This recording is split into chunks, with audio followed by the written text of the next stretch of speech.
What is the Real Value of Your Globalized Consumption is a podcast series to trace back to the productions of the consumer products, to discuss the factors involved and be influenced in the economic globalization, and to try to raise up issues you had never or seldom thought of before purchase. I'm Kylan, the host of this episode.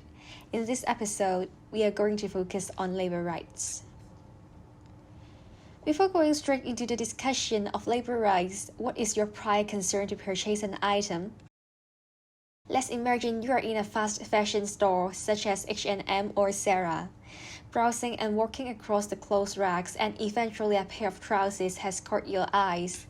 So what do you do next? For me, I would check the price tag. I think most of us will do the same thing. Just want to know whether the price of this clothing is reasonable enough. If not, we will just pass over and continue browsing for another target. However, something is missed by us here. The price tags do not show the price only. Instead, it tells us more, where it was made.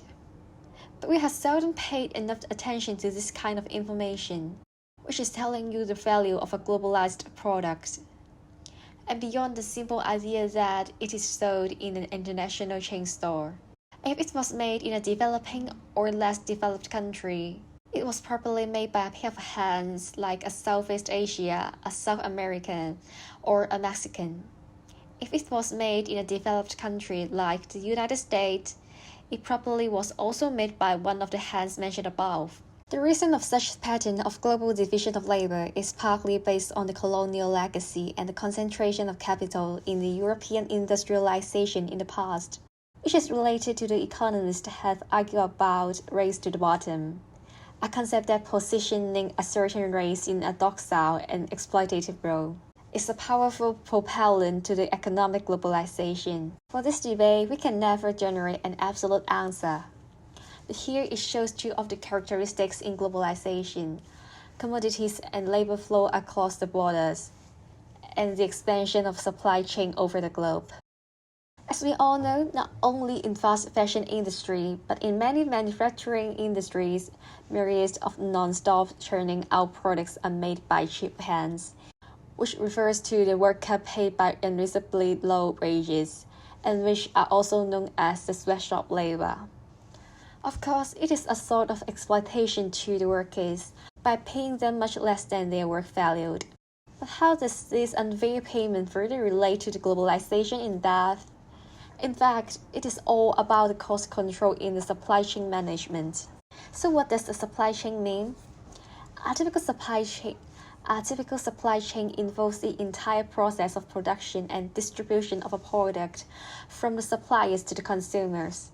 In other words, it is a system that represents how a product is finalized and supplied in the market.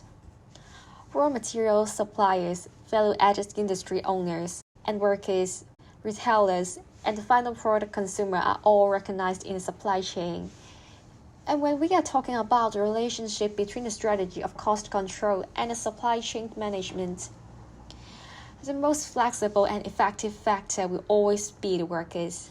In the case of China Blue, an export-oriented garment factory in China, the workers have become the sacrificial lambs among the price bargain between the international retailer and the local factory owner. Since the international retailer demanded a lower unit price for the deal, and the factory owner accepted it, he therefore lowered the production cost by forcing the workers to work overtime and reducing their wages. Therefore, cost control on forced labor and unfair payments were a means for factories to maintain their competitiveness in global markets. The lower the cost, the more competitive the product will be. This rule is always true.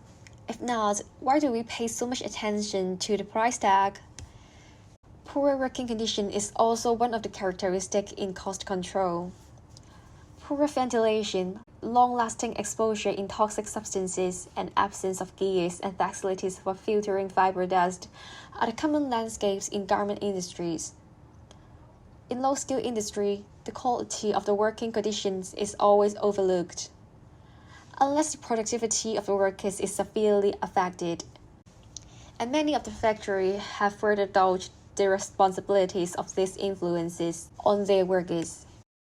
Meanwhile, not only do the factories have shaken off their responsibilities of the workers' treatment, but also the governments and the authoritative institutions. Deregulation is another characteristic in the operation of economic globalization. The governments not only have liberated the companies from the trade borders, but also the decisions of how to operate the productions. Moreover, there's one more type of deregulation applied on the workers: laws and productions. Examples like the liberation of forced labor and poor working conditions are proof government's carelessness to the low-skilled labor at a certain level. It is the reason why the workers need a union to protect and defend their right in the institutions. However, but also predictably, the establishments of unions are often prohibited by the institutions. For example, in Bangladesh, there are only around 10% of the garment industries has successfully established a union. Therefore, in fact, all the factors in the supply chain are not affected by the globalization unilaterally. They help to structure the global economy at the same time. But how can we relate this issue of labor rights to our consumption in globalization? At this point, we are able to raise this question. What are us actually paying for? He has no intention to provoke any kind of boycott. However, as the consumers have the right and responsibility to know what our purchase is in detail. Among the rapid movement of goods, people, and capital, we are apparently enjoying convenience that the globalization brought to us. The time and space between us and the products have been drastically shortened, and the linkage between the local us and the globe has gradually tightened by our purchase. And no matter whether it is able to apply in all situations or not, we can afford more than the people in the past. Not only because of the possible rise of our wages, but also the cost of the products have been lowered, namely in mass production. But are all these benefits free? Partly yes, as to us, and partly no to the exploited workers. Therefore, the group of numbers on the price tag does not necessarily represent the real cost of product, which partly concealed the unfair treatment in the production. So next time, when you look at the price tag, you probably can know something more than the price. This is the end of this episode. Thanks for listening.